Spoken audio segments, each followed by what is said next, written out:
వేదిక వేసి యూట్యూబ్ వీక్షకులందరికీ నమస్కారం. నేను మీ డాక్టర్ నాగులపల్లి మహేష్ చంద్ర భరద్వాజ్ను, హైదరాబాద్ నుంచి కన్సల్టెంట్ను, ట్రైనర్ అండ్ ఆస్ట్రో బుక్ రైటర్ను. గ్రహణం అంటే చెప్పాలంటే దాని గురించి తెలియని వాళ్ళు ఎవ్వరూ లేరు. గ్రహణం అంటే సూర్యగ్రహణం, చంద్రగ్రహణం మాత్రమే కాదు, మిగతా గ్రహాలకు కూడా గ్రహణం పడుతుంది.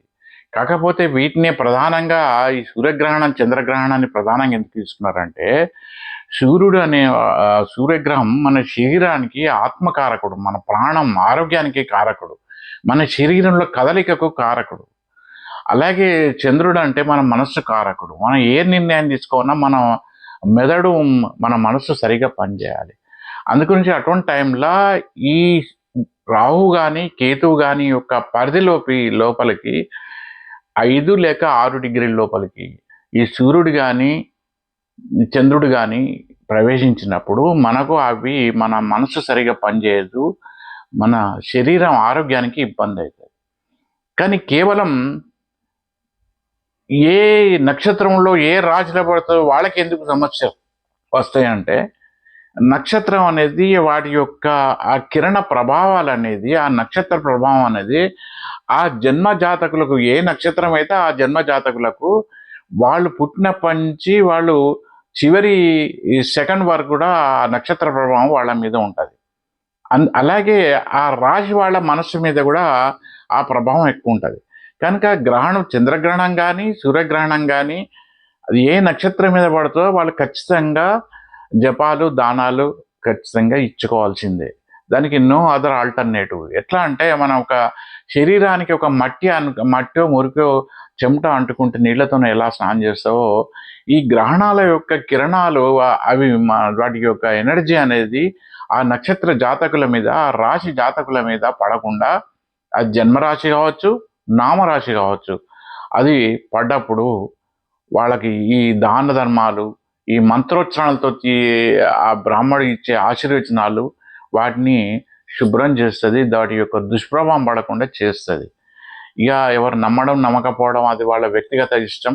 ఇవన్నీ సైన్స్ ప్రకారం ప్రూఫ్ చేసడం కష్టం. ఇవన్నీ బియాండ్ ద సైన్స్, ఎవరికి వాళ్ళు అనుభవిస్తే కానీ ఇవన్నీ అర్థం కావు.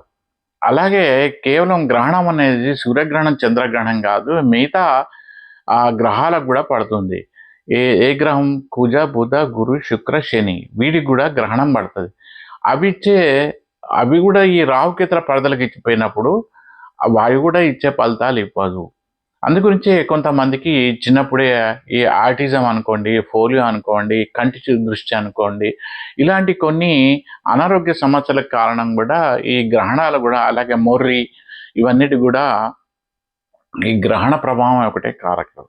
చాలామంది, కొంతమంది మేధావులు అనుకునే వాళ్ళం, ఈ కాలం మనుషులం అనుకున్న, ఈ కాలంలో ఇవన్నీ నమ్మాలా అని అనుకునే వాళ్ళు ఏం చేస్తారంటే వీటిని నెగ్లెక్ట్ చేస్తారు, కేర్ చేస్తారు. అలాగే గ్రహణ ప్రభావంలో ఈ ఆహార పదార్థాల మీద కానీ, ఒక గుడిలో కూడా ఎందుకు పనిచేస్తారంటే, ఆ గుడిలో ఉన్న వాతావరణాన్ని ఈ గ్రహణం నుంచి వచ్చే ఈ విషశక్తులు అక్కడ కలుషితం చేస్తుంది. అందుగురించి ఆ సమయంలో ఎవరైనా భక్తులు పోయినప్పుడు అక్కడ ఆ గాలి పీల్చుకొని వాళ్ళకి అనారోగ్యం కలిగేస్తాయని గ్రహణ సమయాల్లో ప్రతి గుడిని ఆ నిర్ణీత కాలం వరకు అది మూసివేసి, ఆ గ్రహణ దోషం పోయినాక తిరిగి మళ్ళీ ప్రక్షాళన చేసిన తర్వాతనే ఆ గుడిని తెరుస్తారు. అలాగే అందుకు నుంచి మనం గ్రహణ సమయంలో భోజనాలు చేయరాదు. ముఖ్యంగా గ్రహణ సమయంలో స్త్రీ సంభోగం చేసేది మాత్రం వాళ్ళు లోకకంటకులు పుడతారు. అది మీకు, మీ కుటుంబానికి, సమాజానికి, దేశానికి నష్టం చేసే వాళ్ళే పుడతారు, కానీ ఆ తర్వాత బాధపడాల్సి వస్తుంది. గ్రహణ సమయంలో ముఖ్యంగా గర్భిణులు అందరికన్నా ఎక్కువ జాగ్రత్తలు తీసుకోవాల్సి ఉంటుంది. అది సూర్యగ్రహణమైనా చంద్రగ్రహణమైనా వాళ్ళు ఆ సమయంలో చాలా జాగ్రత్తగా పాటించాల్సి వస్తుంది. ఇదే అన్ని దేశాలల్లో పడదు. ఏ దేశంలో ఏ ప్రాంతంలో పడుతుందో ఆ ప్రాంతంలో ప్రకృతి విపత్తులు అనేది వచ్చే ఆస్కారం ఎక్కువ ఉంటుంది. ఒకప్పుడు వీటిని గ్రహించి మన దేశంలో రాజులు, చక్రవర్తులు అందుకు ముందుగా నివారణంగా కొన్ని జపాలు, శాంతులు, హోమాలు చేసేవాళ్ళు కనుక అప్పుడు ఈ ప్రకృతి విపత్తులు అనేది పడలేదు. నేటి కాలంలో వీటిని నేను ఒక మూఢనమ్మకంలాగా మనం భావిస్తున్నాం కనుక వాటి యొక్క ప్రభావం అనేది కొన్ని ప్రాంతాలల్లో ఈ తుఫాన్ల రూపంగా, అగ్ని ప్రమాదాల రూపకంగా, భూకంపాల రూపంగా, అలాగే ఉప్పెనలు ఇలాంటి వాటి ద్వారా ప్రకృతి విపత్తుల ద్వారా వచ్చే ఆస్కారం ఎక్కువ ఉంటుంది.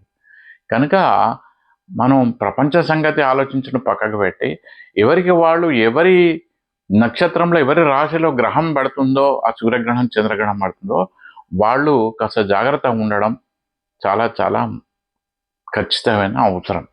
అలాగే ఈ బుధగ్రహానికి పడితే వాళ్ళ బుద్ధి మందబుద్ధి ఉంటుంది, శుక్రగ్రహానికి పడితే వాళ్ళకు భౌతిక సుఖాలు సరిగా దొరకవు. అలాగే గురుగ్రహం దోషం అంటే వాళ్ళకు కూడా కామన్ సెన్స్ లోపిస్తుంది. శనిగ్రహం ఉంటే లేజినెస్ ఎక్కువ ఉంటుంది, వాళ్ళకి సరి అయిన పని దొరకదు.